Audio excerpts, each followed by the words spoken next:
യോഗീശ്വരനാണ്. അപ്പൊ അത് ലിംഗത്തിലാണ് ചെന്ന് ആ ചൈതന്യം ലയിച്ചുകൊണ്ടേയിരിക്കും സദാസമയം. ഇതിൽ നിന്ന് ഊർജ്ജം ഉണ്ടായിക്കൊണ്ടേയിരിക്കും. പ്രതിഷ്ഠ കഴിഞ്ഞിരുന്നാലും മഹാലിംഗ പ്രതിഷ്ഠ ഇതിൽ ചെയ്യുന്നുണ്ട്. ചെയ്തിരുന്നാലും നിത്യപൂജകൾ കാണും. കാലത്തും വൈകുന്നേരം ഇവിടെ പൂജയാണ്. എത്ര മണിക്കാണ്? കാലത്ത് 3:30-4 മണിയാവും. പതുക്കെ ഓരോന്ന് വരുന്നേ ഉള്ളൂ. അറിഞ്ഞു വരുന്നുണ്ട്. പതുക്കെ എല്ലാ ആചാര്യ ശ്രേഷ്ഠന്മാർക്കും അറിയാം. ഇനി ഇത് കഴിഞ്ഞ് പൂജയുണ്ടോ? ഇനി രാത്രി അത്താഴ പൂജ അങ്ങനെ അതുണ്ട്. അത് കഴിഞ്ഞു വിശ്വാസികൾക്ക് വരാനുള്ള സാഹചര്യം ഉണ്ടോ ഇവിടെ? തീർച്ചയായിട്ടും വരാം. തീർച്ചയായിട്ടും. അതായത് ഏകദേശം 8 മണിയോളം ക്ഷേത്ര നട തുറന്നിട്ടുണ്ട്. രാമമുഹൂർത്തമായ 3:30 ക്ഷേത്രത്തിന്റെ ദർശനം കൊടുത്തിരിക്കുന്നത് ഭക്തർക്ക്. ശിവലിംഗ പ്രതിഷ്ഠ. ഇപ്പൊ നിലവിൽ ഈ പ്രദേശത്തുള്ള ആൾക്കാരൊക്കെ സപ്പോർട്ട് എങ്ങനെ ഉണ്ട് ചേട്ടാ? കൂടെ നിൽക്കുന്നുണ്ടോ?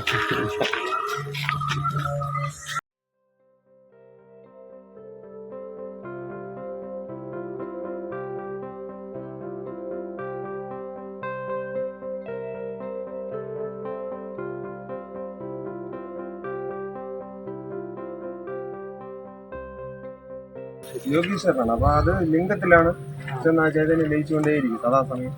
ഇതിൽ നിന്ന് ഊർജ്ജം ഉണ്ടായിക്കൊണ്ടേയിരിക്കും. അപ്പൊ ഈ പൂജ സമയത്ത് ഈ മുകളിൽ തടപ്പ് നിൽക്കുമായിരിക്കും അല്ലെ?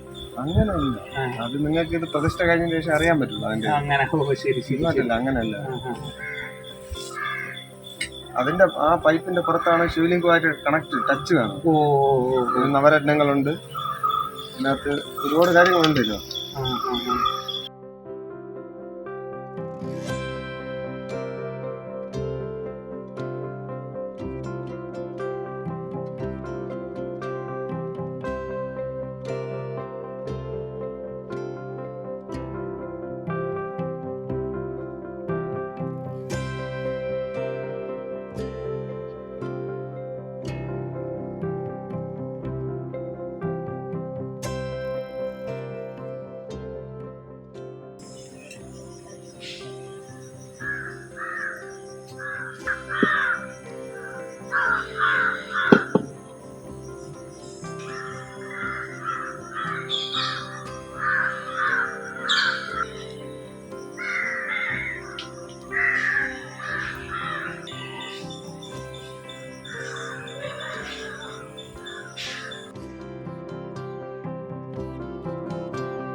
കാണും. പ്രതിഷ്ഠ കഴിഞ്ഞിരുന്നാലും മഹാലിംഗ പ്രതിഷ്ഠ ഇതിൽ ചെയ്യുന്നുണ്ട്. ചെയ്തിരുന്നാലും നിത്യപൂജകൾ കാണും.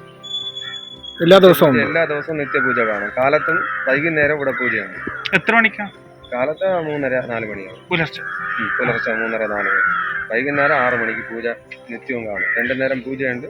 അപ്പോൾ ഇത് കഴിഞ്ഞ് ക്ഷേത്രത്തിൽ ശുദ്ധികലശം എല്ലാം കഴിഞ്ഞതിന് ശേഷം ക്ഷേത്രത്തിൽ നിത്യപൂജയും നിത്യദർശനം ഉണ്ടായിരിക്കുന്നത്. അത് ഈ പ്രതിഷ്ഠ കഴിഞ്ഞതിന് ശേഷം. പ്രതിഷ്ഠ എപ്പോഴാണ്? അത് പറയും, ആലോചിച്ചിട്ട് എല്ലാവരുമായിട്ട് ആചാര്യ ഗുരുക്കന്മാരായിട്ട് ആലോചിച്ചിട്ട് തീർച്ചയായിട്ടും പറയും.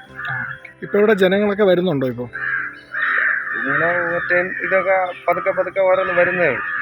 അറിഞ്ഞു വരുന്നുണ്ട്. പതുക്കെ വിശ്വാസികളെത്തും. അതാണ് ഇന്നല്ല നാളെ ആയിരുന്നാലും വിശ്വാസികൾ. ഈ ഇപ്പം നടത്തിയ പൂജ എന്തിന്റെ പൂജയാണ്? അതിനെപ്പറ്റി അതിന് യതിപൂജയാണ്. യതിപൂജ നടന്നുകൊണ്ടിരിക്കും. ഇപ്പം നടന്നത് യതിപൂജയാണ്. ഈ ദിവസേന നടക്കുന്നത് യതിപൂജയാണ്. അതിന്റെ ഒരു ഇതെങ്ങനെയാ, ഒരു ഐതിഹ്യം കാര്യങ്ങൾ ഞാൻ പറഞ്ഞില്ല. അതെല്ലാം അധികമായിട്ട് പിന്നെ അതായത് ഈ സമാധിയോടനുബന്ധിച്ചുള്ള നിത്യ യതിപൂജകൾ അത് എല്ലാവർക്കും അറിയാം. എല്ലാ ഹിന്ദു സനാതന ധർമ്മത്തിലുള്ള എല്ലാവർക്കും എന്താണെന്നും ഏതാണെന്നും സമാധിയുടെ പൂജകൾ എന്തെന്നും എല്ലാ ആചാര്യ ശ്രേഷ്ഠന്മാർക്കും അറിയാം. അതുകൊണ്ട് ഇനി ഇത് കഴിഞ്ഞ് പൂജയുണ്ടോ? ഇനി രാത്രി അത്താഴ പൂജ അങ്ങനെ അതുണ്ട്. അത് കഴിഞ്ഞു. പ്രതിഷ്ഠ കഴിഞ്ഞ് എല്ലാവർക്കും വരാമോ? എല്ലാവർക്കും പറയും. പ്രതിഷ്ഠയ്ക്ക് മുമ്പേയും വരാം, പ്രതിഷ്ഠ കഴിഞ്ഞ ശേഷം എല്ലാ വിശ്വാസികൾക്കും ഇവിടെ എത്താം. വിശ്വാസികൾക്ക് വരാനുള്ള സാഹചര്യം ഉണ്ടോ ഇവിടെ? തീർച്ചയായിട്ടും വരാം. തീർച്ചയായിട്ടും വിശ്വാസികൾക്ക് തീർച്ചയായിട്ടും എത്താം. അങ്ങനെ വരുന്നുണ്ടെങ്കിൽ അങ്ങനെ ഒരു സമയക്രമം വല്ലതും ഉണ്ടോ വരാനോ?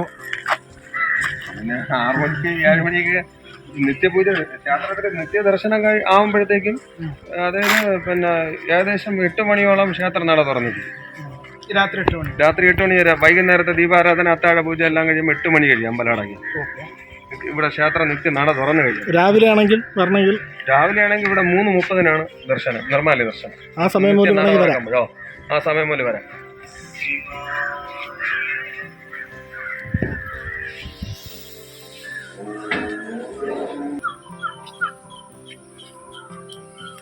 ക്ഷേത്രത്തിന്റെ നിർമ്മാണം രാമമുഹൂർത്തമായ 3:30-നാണ് ക്ഷേത്രത്തിന്റെ ദർശനം കൊടുത്തിരിക്കുന്നത്. ഭക്തർ ശിവലിംഗ പ്രതിഷ്ഠ.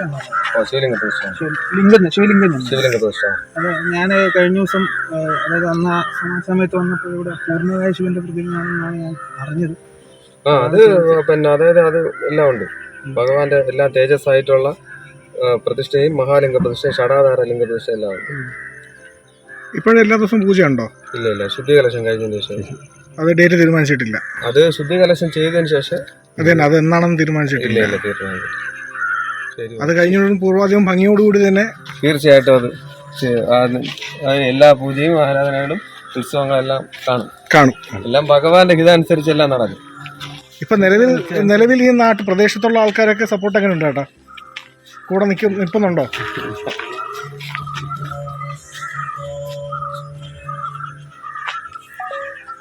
ശരി.